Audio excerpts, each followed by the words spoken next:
Swingersguide dgminsights. Please watch and subscribe. Here's some signs someone likes you in the lifestyle. It's really good to know from afar if somebody likes you or not, or is attracted to you, especially at parties and at events for the swinging lifestyle. Mirroring is one. If you're going like this and somebody else goes like this, if it's talking to you, that's called mirroring, and it's a sign that they're attracted to you. Copying how you sit, how you talk. Somebody walks up to you and is standing exactly like you are. It's a way to show that it's kind of copying what you're doing. Understanding the space of proximity, it's called proximate mix, and it's understanding the space zones. If they're 6 to 7 feet away from you, that's called the cultural public zone. And then if they're 3 to 5 feet, that's social zone. And the personal zone is 1.5 to 3 feet. The intimate zone is 1.5 feet away. Now, it's like pre-kissing if you get real close. It's also very hot, very sexual to be very close. Now, you can use this in your everyday life because if you know you're getting too close, people will be uncomfortable.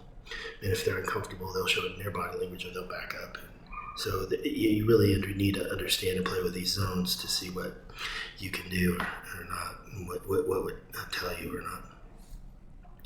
Pay attention to how close they get to you, or if they lean in. Lean in shows interest and privacy. And so that's kind of getting an intimate zone when you're in talking, and especially with loud music. So don't misunderstand loud music. If it's real loud, they're just trying to hear what the hell you're saying.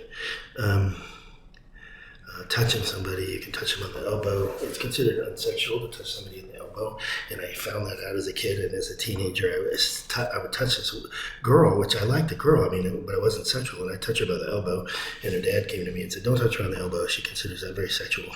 I said, "Okay, fine." Talk about kinks, I don't know.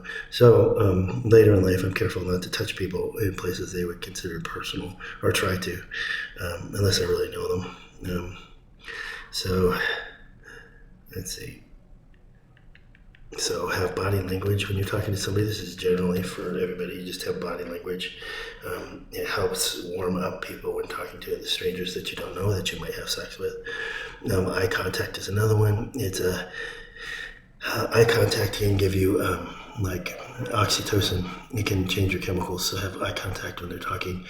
And some people are comfortable with talking eye to eye, some aren't. And you'll notice that they might look at your nose or your mouth. So you might want to look at their nose or their mouth. So you might copy them in their views of what you're doing. So like I said, body language, touch, self-touch if they're insecure, or you want your hands out. You want to be able to talk and have them out and not show signs of nerves, especially if you're the male. And that helps people is to keep your hands visible and your eyes looking at them. And then if it's real loud music, move in and hear, and they'll take that as a sign that you're interested in them. Flirting from a distance. I was in a group where we were all at there were a pool, and a woman kept looking at me, and she was pretty, and they were a great couple. But I would look back, and eventually I went over and just said, "Hey, this is who I am, and this is my partner, and this is what we're doing." And it helped break the ice, and then we had great conversations with them.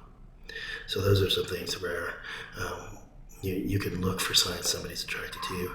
If the person catches you looking at them and then they don't look at you again, you might take that as a sign that they're not interested in you.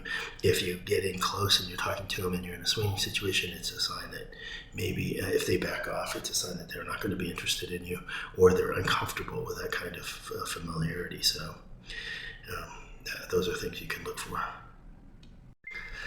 This is for Swingers Guide, dgminsights. They're reasonable, seductive, sexual questions for swingers.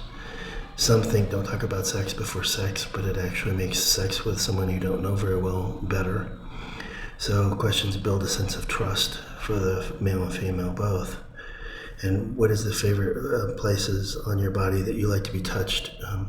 Some people say hands and feet and thighs, and they like their face cupped. They like touching someone's arms. So that's a pretty good question. I knew this guy that would ask women before he did anything in a sexual situation. So they're swinging different rooms. They were two couples that divided up with opposite partners, and he would ask, and she goes, "Why do you ask?" And he said, "For one, I don't know you very well, and I want to show you respect." And she told him later that was one of the biggest turn-ons she could ever imagine, that he would ask because he was just being polite and because he's that kind of person. So what position do you like to have an O? I don't want to have to say the words out, and do you like anal, doggy style, all those others? Do you like toys? What toys did you bring? How do you like them used? Have you ever had bad experiences that you'd like to share with me? Now, I asked that after the first successful meeting with someone while you're talking, and have you ever had something that you'd like to share?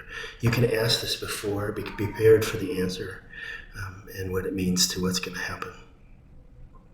Any health problems you want me to know about? Do you have any health problems? Are you sore anywhere? Did you break your toe or whatever? What are the favorite foreplays? Show to build. Let's see.